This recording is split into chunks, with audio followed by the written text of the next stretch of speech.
Livro do profeta Jeremias, capítulo 9, versículo 24. O texto sagrado diz assim: Mas o que se gloriar, glorie-se nisto, em me conhecer e saber que eu sou o Senhor e que faço beneficência, juízo e justiça na terra, porque destas coisas me agrado, diz o Senhor. Mais uma vez eu quero orar com você, amém? Senhor Deus, eu te agradeço pela tua palavra. Muito obrigado, Deus, por nós podermos desfrutar deste livro santo que nos orienta na caminhada da vida, que nos ensina todas as coisas, ó Deus, que precisamos aprender para vivermos no Senhor. Eu quero pedir ao Senhor, em nome de Jesus, que o Senhor fale aos nossos corações através da tua palavra e que ela traga luz, ó Deus, para o nosso caminho e nos abençoe e nos norteie na caminhada da fé, a fim de que possamos viver uma vida que agrada o teu coração, em nome de Jesus Cristo, amém. Conhecemos a Deus ou pensamos conhecer a Deus, irmãos? Todos nós temos certo conhecimento de Deus. E todos nós também temos certo conceito acerca de Deus. A questão é: que Deus é esse?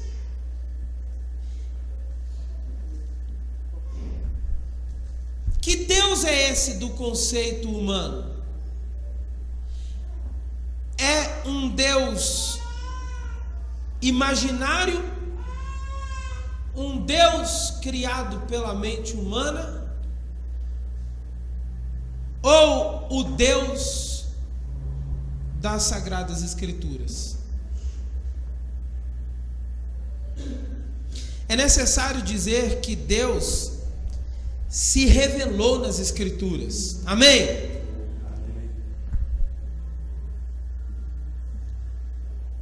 Se alguém acha que nós não podemos conhecer a Deus, eu quero dizer a você, você está equivocado.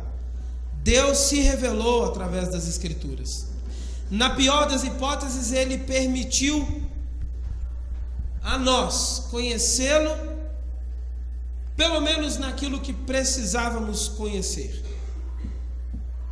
No estudo da teologia, especificamente na teologia sistemática, existe uma disciplina que se ocupa exclusivamente de estudar o ser de Deus. Essa disciplina é a teontologia. E a impressão que fica é a de que os pastores faltaram às aulas de teontologia, ou simplesmente não estudaram essa disciplina para poder servir a Ele, a Deus e a igreja. Porque se eu não extrair, irmãos, da Bíblia o conhecimento e o conceito acerca de Deus, que conceito é que eu terei? Essa resposta é clara. Lamentavelmente não será outro a não ser o meu mesmo. O conceito do imaginário humano, o conceito de Deus da mente humana. E eu quero afirmar aqui que o Deus do imaginário humano definitivamente não é o Deus da Bíblia. O Deus do imaginário humano faz menção ao Deus da Bíblia, tem características e possui atributos semelhantes ao Deus da Bíblia, porém ele é um Deus incompleto e absolutamente adaptado às nossas expectativas. O Deus do imaginário humano é o Deus do amor, do puro amor. Talvez você dirá, ué, pastor, mas o Deus da Bíblia também é o Deus do amor? É. Porém, o Deus da Bíblia não se resume apenas em amor. Pense comigo, se o Deus da Bíblia ele fosse só amor, ele amaria então a tudo. Não, irmãos, amaria ou não? Amaria a tudo. Ora, se eu sou apenas amor, que outro sentimento pode fluir de mim que não amor? Se eu sou apenas amor, necessariamente eu amo todas as coisas. E se Deus fosse só amor, ele amaria todas as coisas, inclusive o pecado.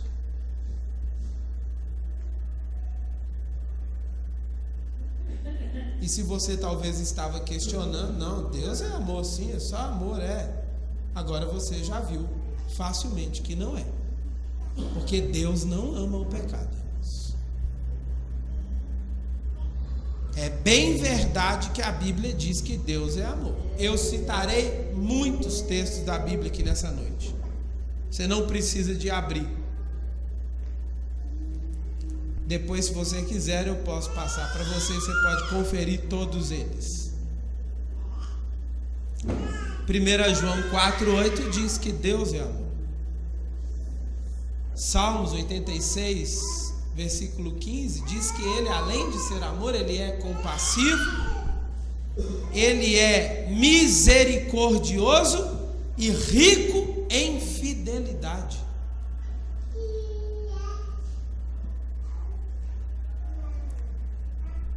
Essa não é a questão. A questão é que, além de ser amor, a Bíblia também dirá que Deus possui outros atributos. Entre eles, Deus possui um atributo: o atributo de ser santo. Em Levíticos capítulo 19, versículo 2, ele mesmo se define assim, quando ele requer do povo judeu que eles fossem santos, e ele diz: sejam santos, porque eu sou santo. A palavra santo, ela diz respeito a ser separado, é que não se mistura com o pecado.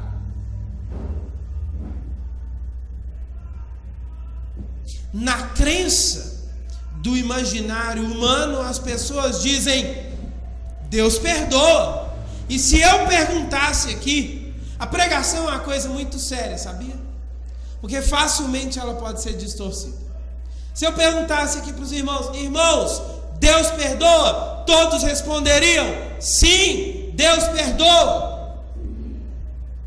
Dificilmente se levantaria um corajoso e diria: não, pastor.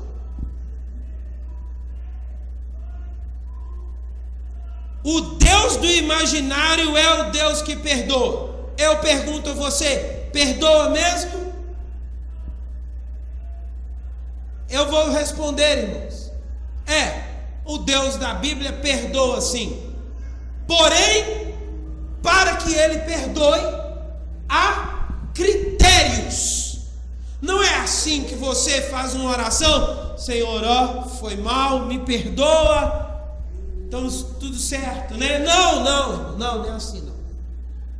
Ou mesmo que você vista uma roupa especial, vá a um culto especial, ajoelhe-se de forma especial e diga: Senhor, me perdoe. Não, também não é assim. Há critérios na palavra de Deus. 1 João capítulo 1, versículo 9 diz assim, que nós precisamos de confessar os nossos pecados, e a palavra lá do original, quando fala de confessar, ela fala de reconhecer. Diz: eu errei, eu pequei. E pense uma coisa que nós temos dificuldade, irmãos, é de reconhecer que nós erramos. Quando duas pessoas têm um problema, sempre a culpa é do outro. Marido e mulher, então, esse caso se repete com frequência.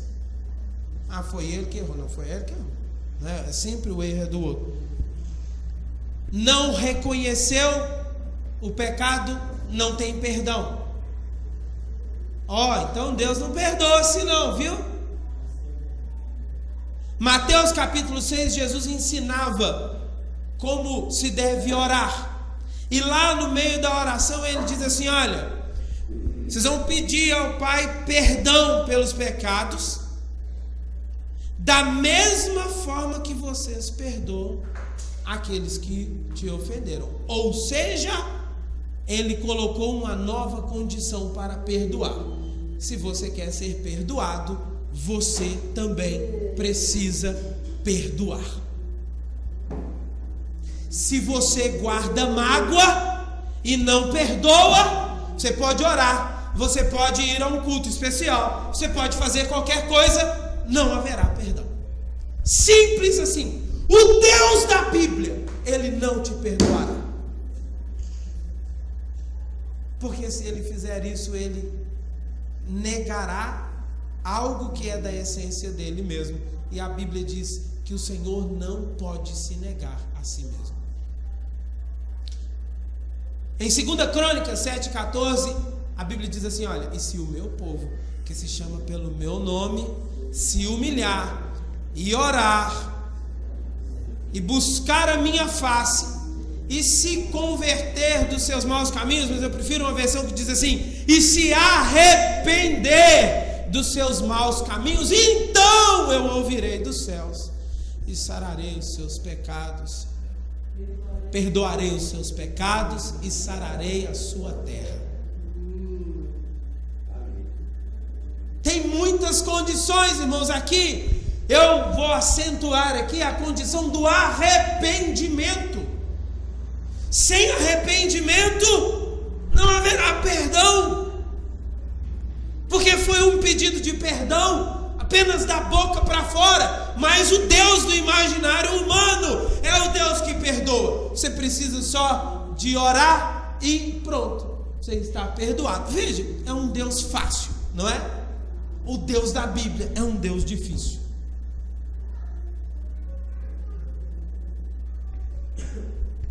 E em João, no Evangelho de João, capítulo 8, versículo 11, Jesus, quando perdoava aquela mulher, ele disse para ela o seguinte: olha, vá, seus pecados já estão perdoados, viu? Agora vá e não peques mais. Eu vou te perdoar, mas você saia daqui com um compromisso no seu coração de não pecar de novo. Então, irmãos, olha, enquanto o Deus do imaginário humano é o Deus que perdoa tudo, e perdoa tudo mesmo, o Deus da Bíblia nos apresenta pelo menos 4 critérios para liberar perdão. Não é tão simples assim: eu estou perdoado. Não. Eu preciso de reconhecer o meu pecado, meu erro. Eu preciso de perdoar quem me ofende. Eu preciso de me arrepender. E preciso de ter compromisso assumido de não voltar a pecar. A essa altura, já é possível perceber que o Deus da Bíblia é diferente mesmo do Deus do imaginário humano.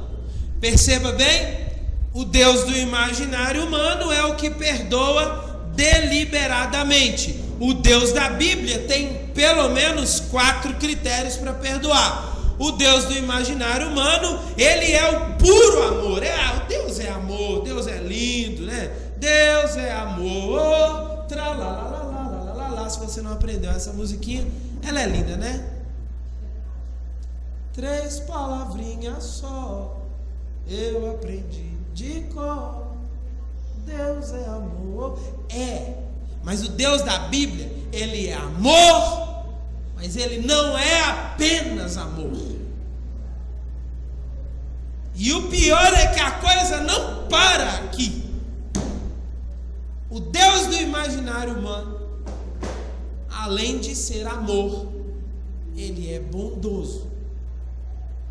Eu acredito que dentro da cabeça de alguns de vocês, alguns nós estão se fazendo enquanto eu falo. Pastor, pelo amor de Deus, mas o Deus da Bíblia não é bondoso? Pois é, o Deus da Bíblia é bondoso. Porém,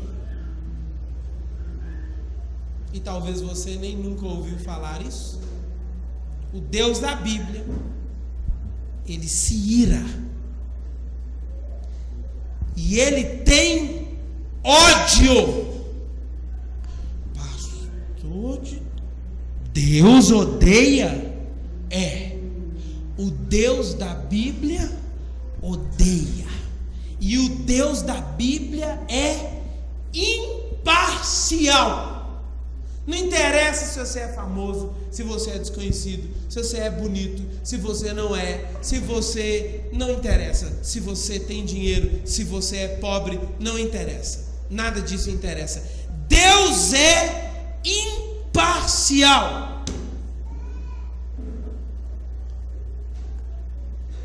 E a manifestação da ira de Deus para com qualquer homem é justa e é imparcial.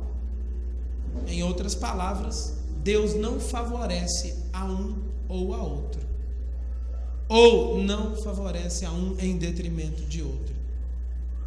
A justiça de Deus, ela deve ser manifestada a todos os seres racionais, humanos aí em especial, que infringem suas leis.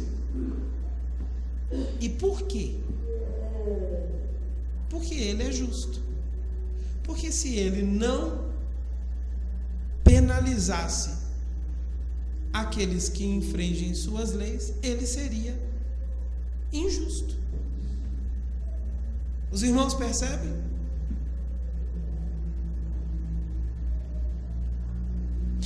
Não, mas agora nós não estamos no tempo da lei, pastor, você está equivocado nisso. A gente está vivendo o tempo da graça. O apóstolo Paulo, a esse respeito, escreve aos Romanos, no capítulo 2, versículo 12, diz assim: olha, todo aquele que pecar sem a lei, ou não sendo no tempo da lei, sem a lei também perecerá, por causa do pecado. E todo aquele que pecar sob a lei, debaixo da lei, regido pela lei perecerá e será julgado. Então não tem conversa não, irmãos.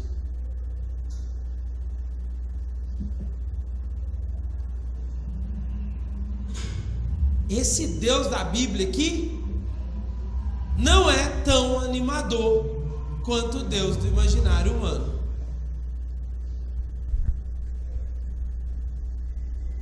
O Deus da Bíblia ama a justiça e odeia a iniquidade. Está escrito na Bíblia, em Hebreus, no capítulo 1, nos versículos 8 e 9. Ele odeia a iniquidade.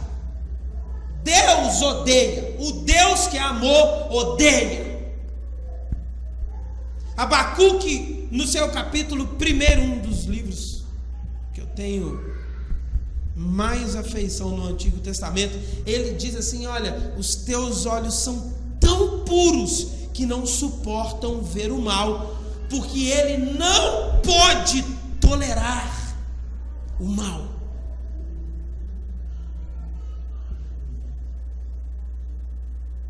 Você acha que o Deus é só amor, é só bonzinho, benigno, compassivo, misericordioso? Pois Provérbios capítulo 6, dos versículos 16 ao 19, diz assim: estas 6 coisas o Senhor odeia, e a 7ª, a sua alma abomina. Ainda tem um adjetivo pior do que odiar. A 7ª coisa a sua alma abomina, essa ele detesta mesmo. E aí ele pontua lá: olhos altivos, língua mentirosa, mãos que derramam sangue inocente, o coração que maquina pensamentos perversos, pés que se apressam para correr para o mal, testemunha falsa que profere mentiras. E a 7ª coisa, o que semeia contenda entre irmãos. Você não tem noção, se você faz isso, que você é abominável no coração de Deus. Ah, Deus me ama, eu sou de Deus. Sei que nem sabe. Menina, nem te conto. Sabe fulana? Você não sabe o que ela fez. E ali vem uma fala dissimulada, maliciosa. Vou criar inimizade entre elas.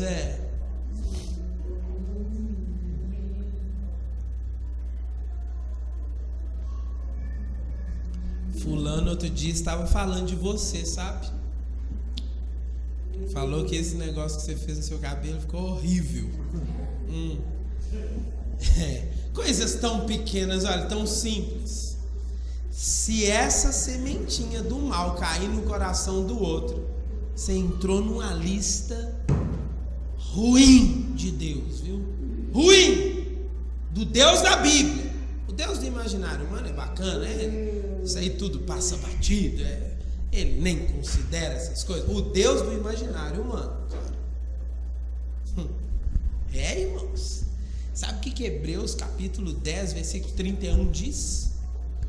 Horrível coisa é cair nas mãos do Deus vivo.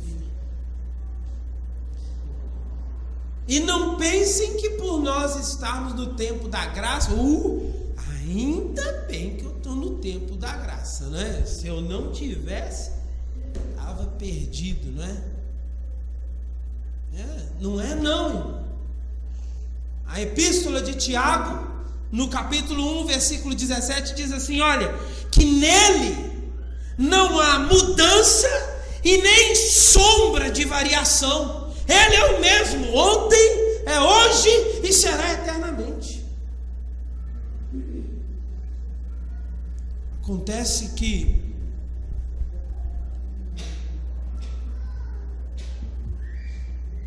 o homem, ele não quer esse Deus da Bíblia. Deus difícil, um Deus terrível.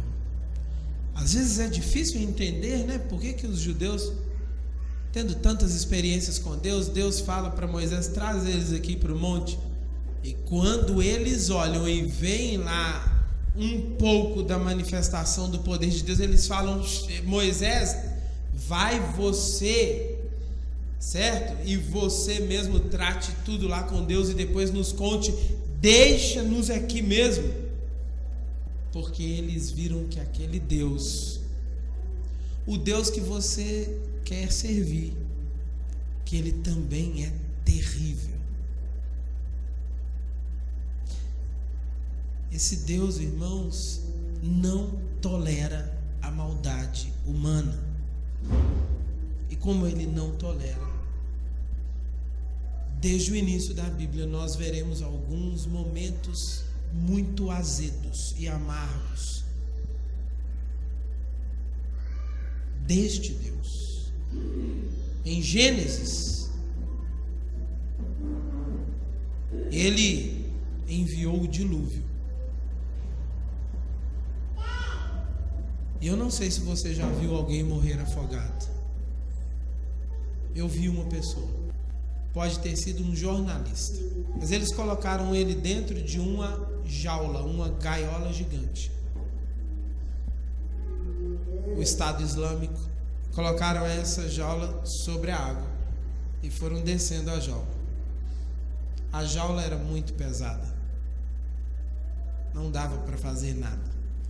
E a água foi subindo, subindo, subindo, subindo, e aquele cidadão ali dentro foi ficando desesperado, até que ela afundou. E o desespero dele durou o quanto ele conseguiu segurar o oxigênio. Pois é, lá foi o Estado Islâmico. No dilúvio foi Deus. E com um agravante. Não era um adulto só não. Milhares de pessoas. Criancinhas de colo. Criancinhas como essa aí que está no colo de Ariane. Todos morreram afogados pelas mãos do Deus da Bíblia.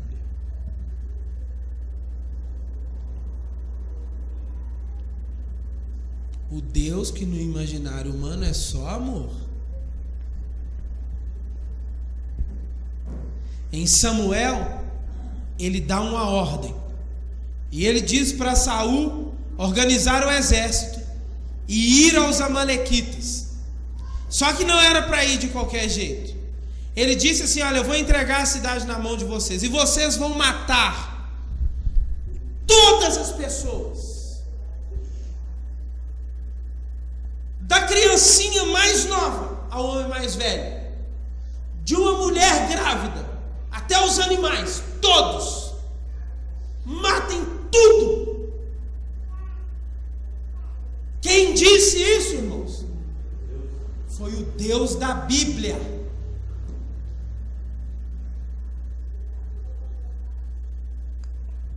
No livro dos Reis, o profeta Elias fala que haverá o terrível dia do Senhor. E em Apocalipse, a Bíblia fala da ira do Cordeiro de Deus. O Deus que muitos têm servido não é esse. Esse Deus nos põe um pouco de medo. E é bom ter mesmo.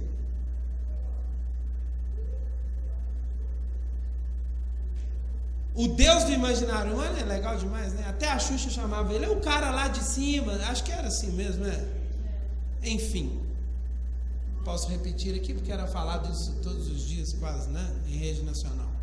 O cara lá de cima fala assim com o juiz ali no fórum.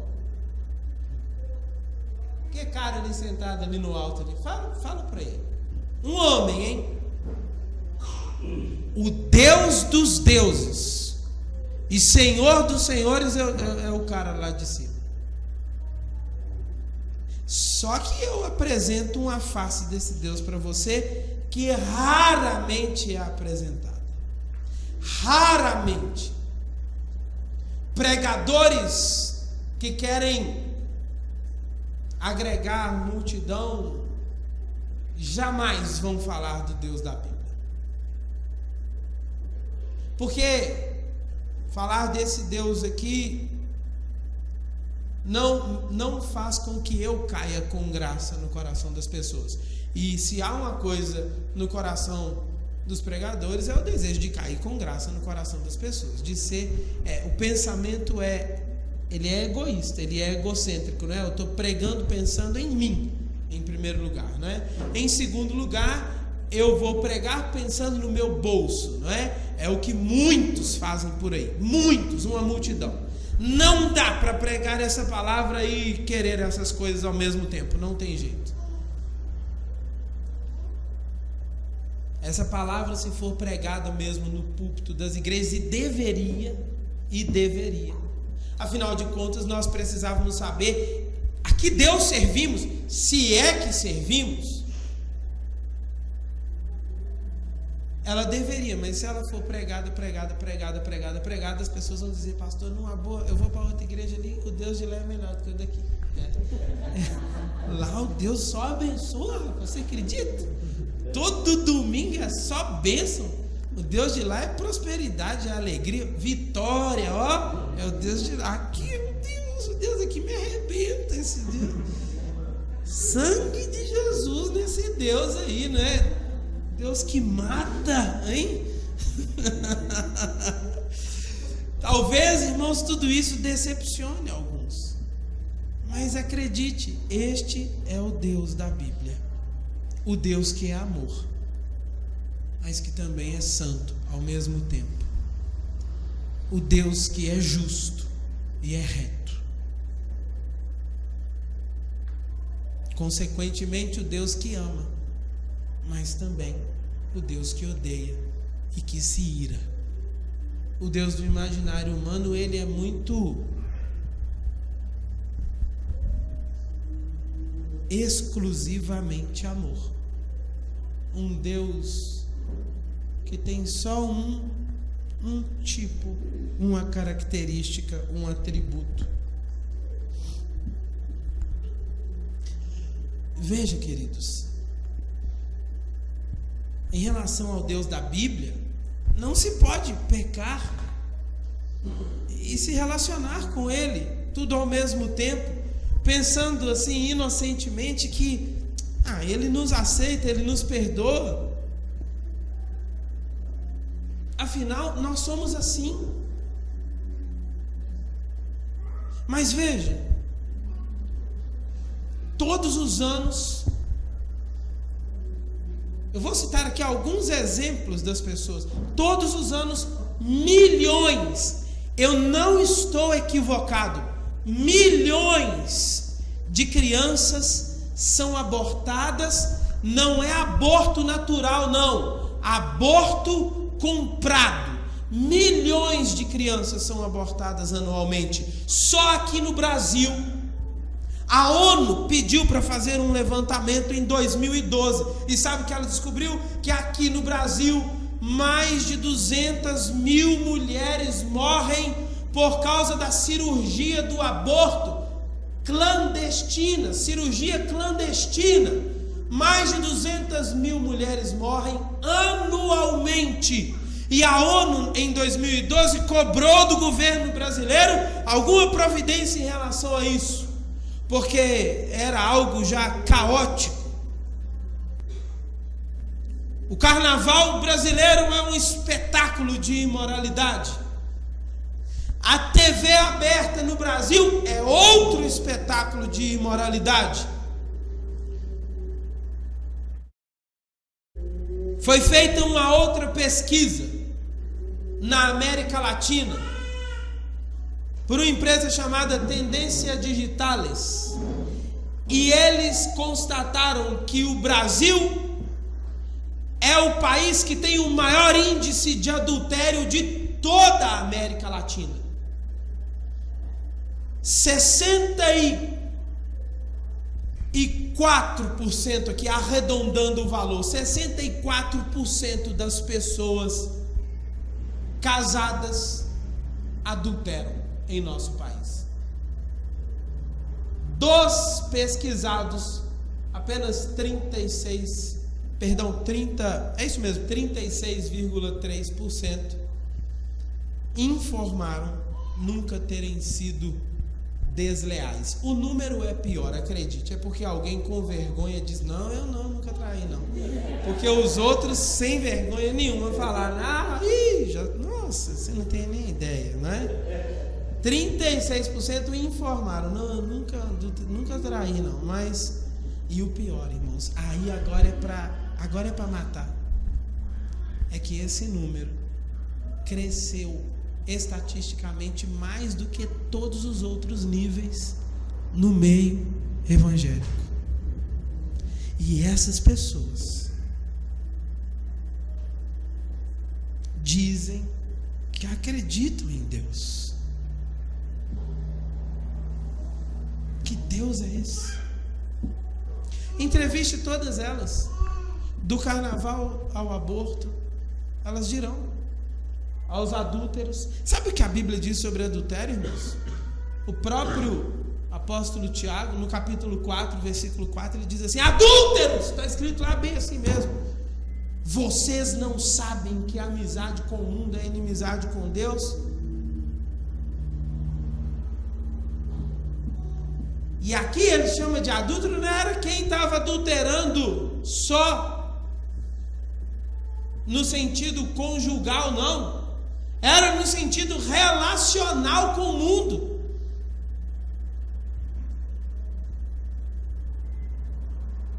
Quem quer se fazer amigo do mundo, diz ele lá, se faz inimigo de Deus. E entra naquela lista ruim de estar nela, que eu estava falando com você.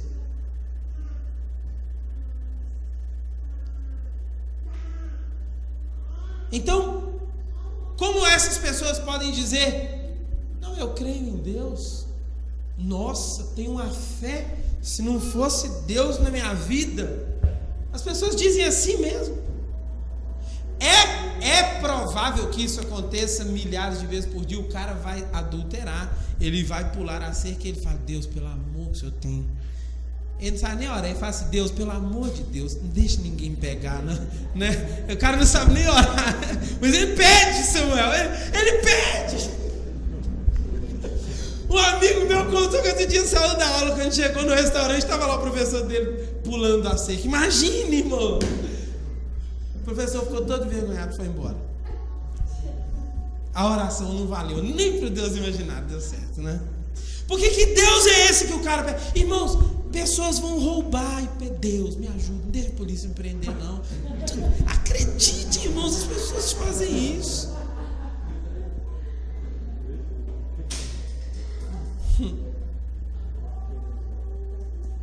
Só pode ser mesmo a fé em um Deus criado pela mente humana. Irmãos, só pode ser.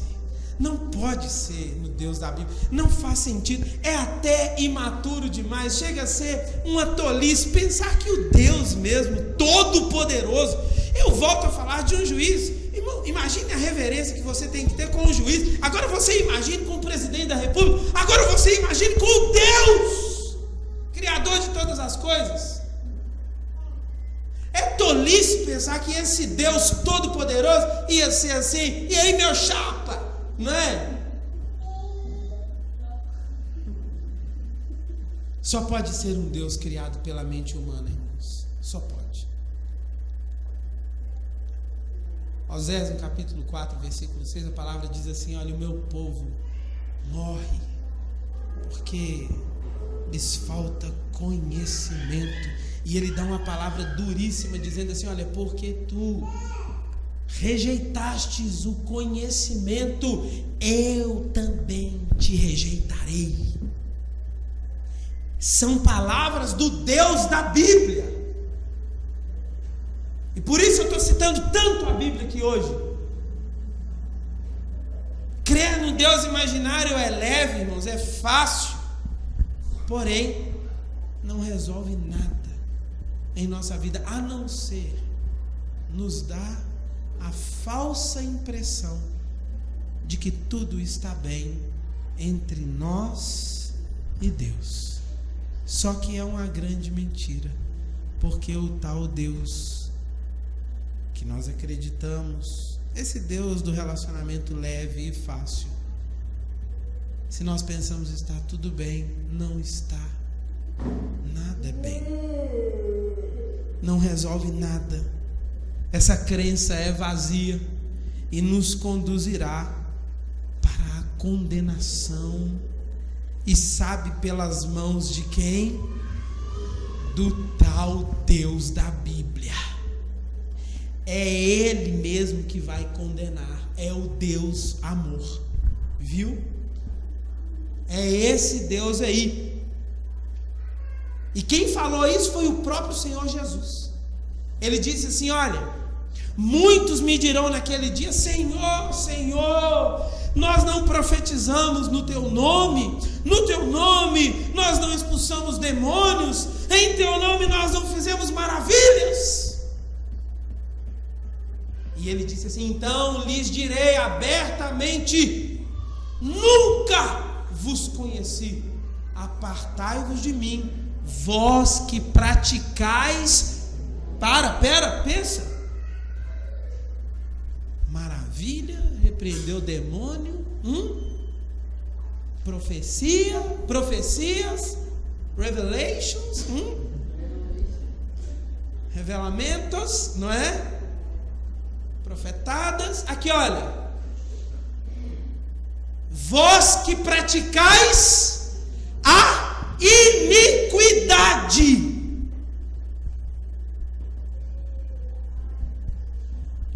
O único Deus, irmãos, que pode transformar a nossa história de fato e nos salvar da condenação eterna é o Deus da Bíblia. Perceba que há um grande abismo separando o Deus da Bíblia do Deus do imaginário. Mas para concluir essa reflexão, se faz necessário nós pensarmos sobre um problema. E o problema é: como pode Deus, sendo justo e reto, perdoar um pecador miserável e continuar sendo justo? Os irmãos entenderam o que eu propus aqui como pergunta? Eu vou repetir para você. Preste atenção nisso. Espera aí. Deus é justo, né? Ele é reto, é justo. Como é que pode, então, esse Deus perdoar um pecador miserável igual eu? Porque eu não sei você, irmão, mas eu não fiz nada para merecer o perdão de Deus. Ué, como é que Deus vem então, me perdoa e continua sendo justo, se eu não tenho mérito nenhum para receber esse perdão?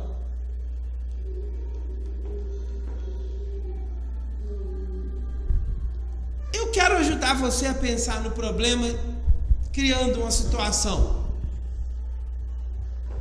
Qualquer semelhança com o fato que eu expuser aqui é mera coincidência, ok? Digamos que um juiz de elevado crédito na nossa nação, a nação brasileira, ele absolva um bandido safado que roubou milhões e milhões da saúde pública. E ele declara o seguinte: não, esse cara aqui é inocente.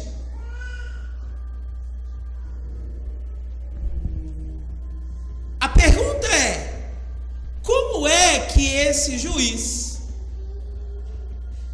tão querido por sua retidão, por sua justiça,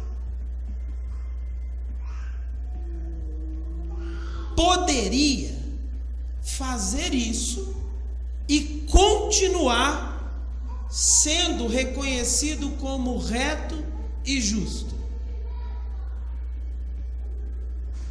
Você continuaria achando esse juiz reto e justo? Obviamente não.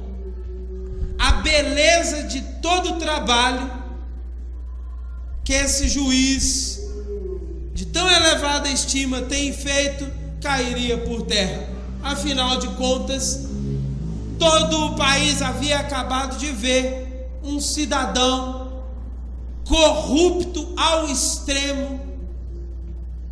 Todo o país havia tido conhecimento das falcatruas e das negociações e das propinas que esse cidadão recebeu, e roubando dinheiro da saúde pública, da educação. O país sabia de tudo isso. Agora esse juiz tão bacana, tão legal, vai lá e diz: não, gente, ele é inocente, pode ir para casa, meu filho.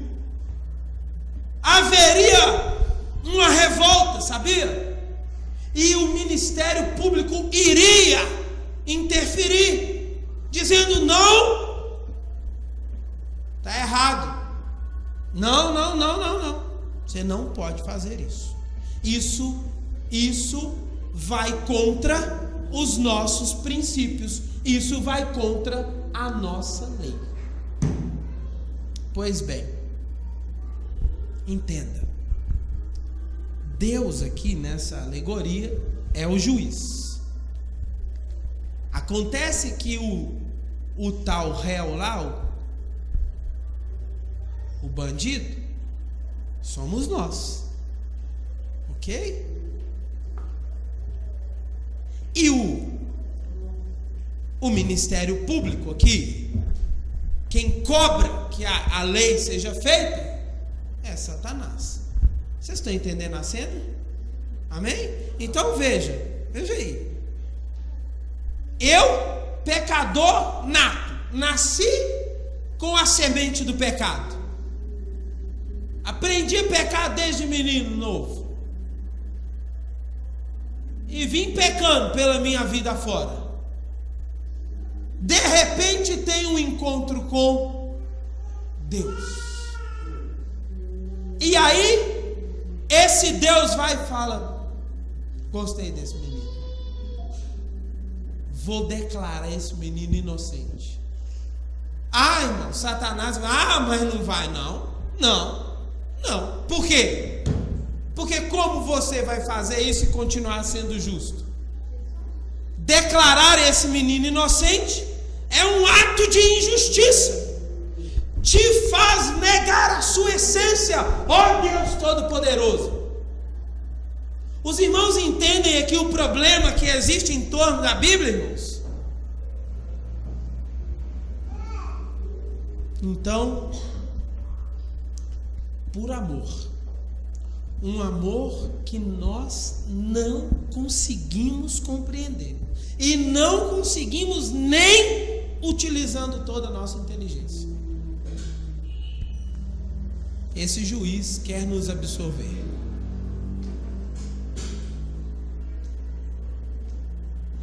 Ele quer nos absolver e dizer: você agora é inocente. Acontece que os nossos pecados colocam todo o problema na cena e não nos permite. Então, o único filho desse juiz, que é Deus como o Pai é Deus, ele abriu mão de sua glória e de sua divindade e se fez homem, e como homem ele não pecou, não cedeu ao pecado, mas autorizou que todo o pecado viesse sobre ele. E por isso a Bíblia diz que ele se fez pecado.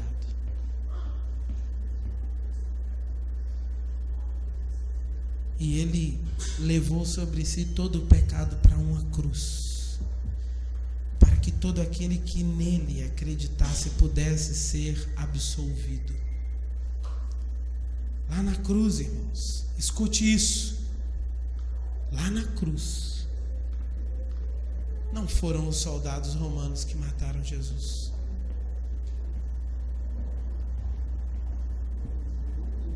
Nem tampouco foi o diabo. Venci. Foi o Deus da Bíblia, o justo juiz. Ele pegou o martelo dele e sentenciou Jesus lá na cruz, culpado. Alguém precisava pagar a conta. A justiça de Deus é tamanha, irmãos, e tão assombrosa, que para que eu e você, colocados em um momento da Bíblia, no nível de vermes, para que eu e você pudéssemos ser salvos, O próprio Senhor Jesus, sendo Deus, igual a Deus, veio para cá e não usurpou do direito de ser Deus, foi homem e carregou o nosso pecado.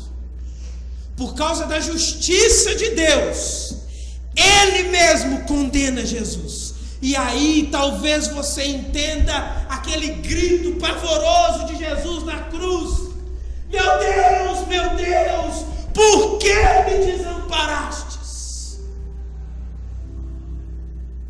Culpado, morre miserável. O miserável lá era Jesus, irmãos. Por causa eu vou falar essa palavra que eles não gostam, da desgraça do meu pecado. Porque se Jesus não fizesse isso, não tinha jeito para esse miserável homem aqui, que sou eu, e nem para você.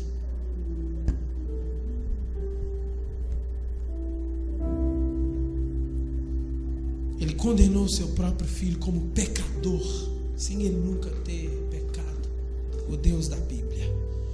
Porque o erro do pecado não podia ser encoberto.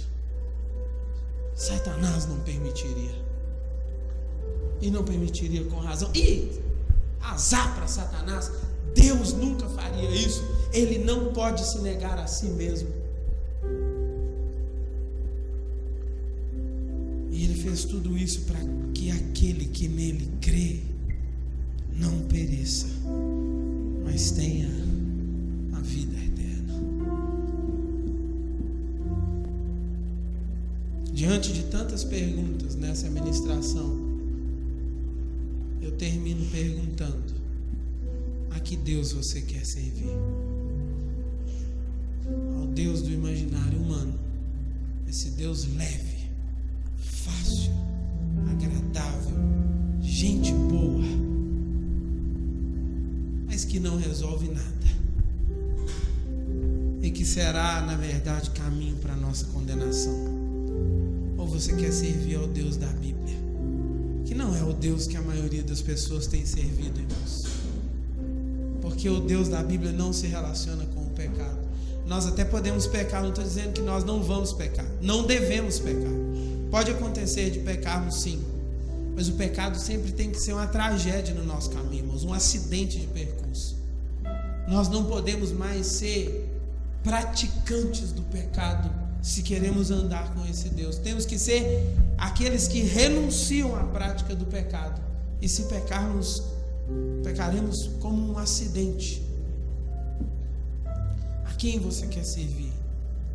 Ao Deus do imaginário humano ou ao Deus da Bíblia, que é tão duro, que manda matar nações, que vai condenar milhões e milhões de pessoas,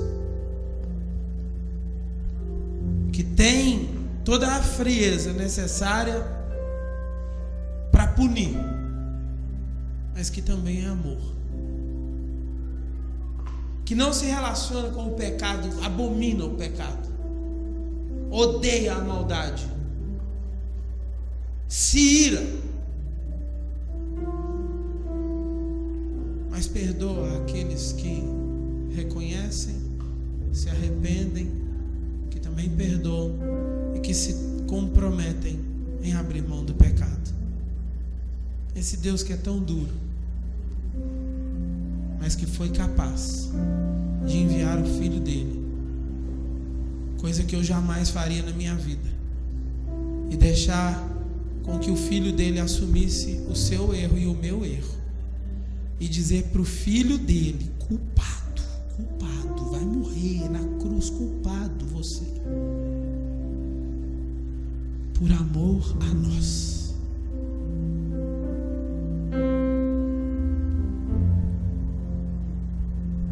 Eu quero servir ao Deus da Bíblia,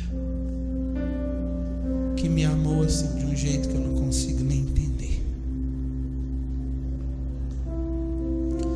Eu não consigo nem entender. Eu quero servir a esse Jesus, que é Deus em essência, tanto quanto Deus Pai, que é duro tanto quanto Deus Deus Pai, mas que se fez a si mesmo pecado por minha causa.